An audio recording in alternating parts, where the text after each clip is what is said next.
You've been holding it together for so long, and you're tired. Tired of pretending you're fine, even though you feel like you're barely keeping your head above water. I mean, you're not in full-blown crisis mode, but something's not right. You look fine on the outside, you smile, you tell people you're good, but underneath it all, something is weighing on you. And the hard part, you can't even name what it is. It's what I would call a quiet weight. It doesn't crash into your life. It creeps in slowly and drains you without a sound. You don't even know it's there until one day you wake up and realize you're running on fumes and rapidly approaching empty. So if you're here, I think the first step in experiencing rest and healing is to just acknowledge where you are and name the weight, because what you don't name will continue to drain you.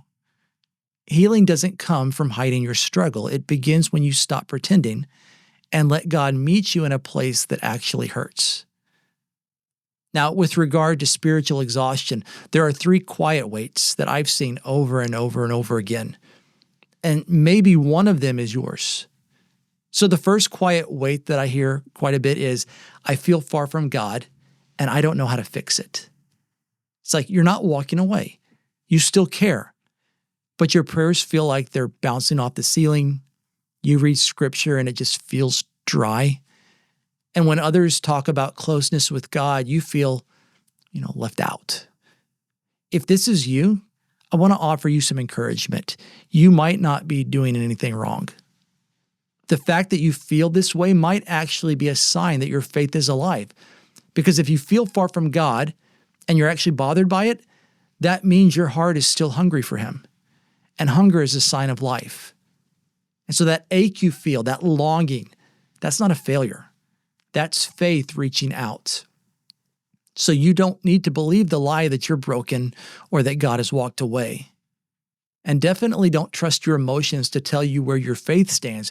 Feelings are lousy indicators of spiritual health. Feelings aren't bad in themselves, but they're always changing. They're unreliable. Faith, it doesn't rest on what you feel. It rests on what is true. And the truth is, Jesus said, I will never leave you or forsake you. We're told in Hebrews that if we draw near to God, He will draw near to us. And so we can be confident that even in those times that we don't feel God's presence, He's still there. Even David, the man after God's own heart, had these moments. In Psalm 13, he cried out, "How long, Lord? Will you forget me forever?" There were times where he felt alone and distant from God. And so if that's you, keep showing up. Keep drawing near. Let your faith anchor to something deeper than your feelings. God's presence is with you even when it's quiet. Now, the second common quiet weight I often hear is this: I think God is disappointed in me. We don't always say it out loud, but deep down it's there. You mess up. You forget to pray. You say you'll change, and then you don't. And then you start to believe if I'm disappointed in me, well, God definitely has to be disappointed too. And so you keep your distance, not because you've stopped believing, but because you feel like you've let Him down. But here's what Jesus shows us. God's love doesn't shrink when you fail. It reaches farther. That's the whole point of the prodigal son's story. The son comes home with a speech in his head. I'll beg to be a servant. I definitely don't deserve to be a son. I'm no longer worthy of that. I get that. And so that's what he expected the father to say. But the reality was the father had been waiting the entire time, watching, ready to run, ready to reach out and embrace, ready to restore. The moment he saw his son in the distance, he ran. He called for the robe, the ring, the celebration, because that's what he'd been hoping for all along. Did you catch that? The son's perception was completely off. And I think that's the point Jesus was trying to make, that our perception of God is often wrong. And He came to repaint the picture, not of a father who is a distant and disappointed taskmaster, but of a father who sees us from far off and runs towards us and throws His arms around us and says, "Welcome home."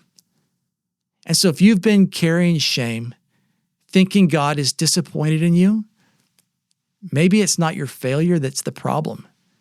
Maybe it's your picture of Him. And when you let go of that shame and come back, that's where healing begins.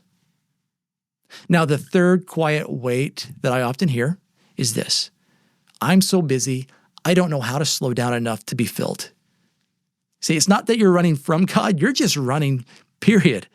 School and work and kids and pressure and expectations. And even when your body finally stops, your mind keeps racing. And in those rare, quiet moments, you reach for a screen or a scroll or a distraction, not because you don't want God, but because you don't know how to be still anymore. Here's something that you probably need to hear. This changed my life. You cannot refuel a moving car. I mean, that's simple but huge.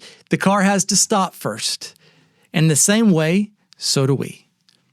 But the stop doesn't have to be huge. It doesn't have to be an hour-long quiet time or a silent retreat for the weekend. Small stops count and can be just as sacred.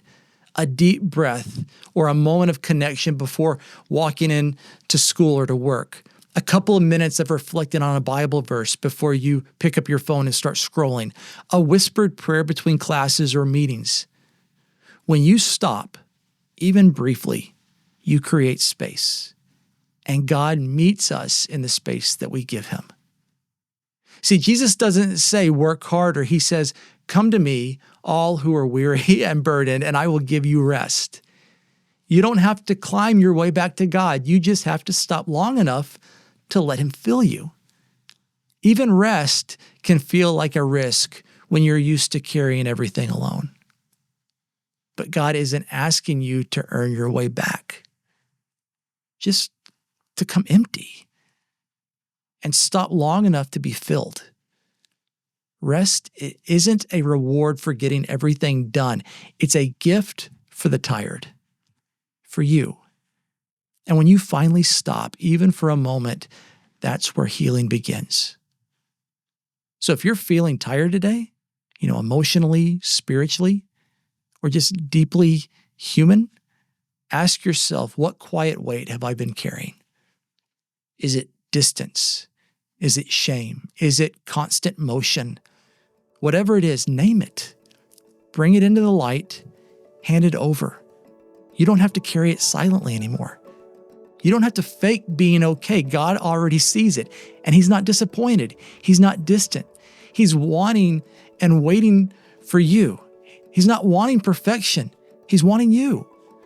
Not a better version of you, not a fixed up version of you, just you. Tired, burdened, a complete awkward mess, and finally ready to let go. Because that's where healing begins. Not when you try harder, but when you finally let Him carry what you were never meant to hold alone.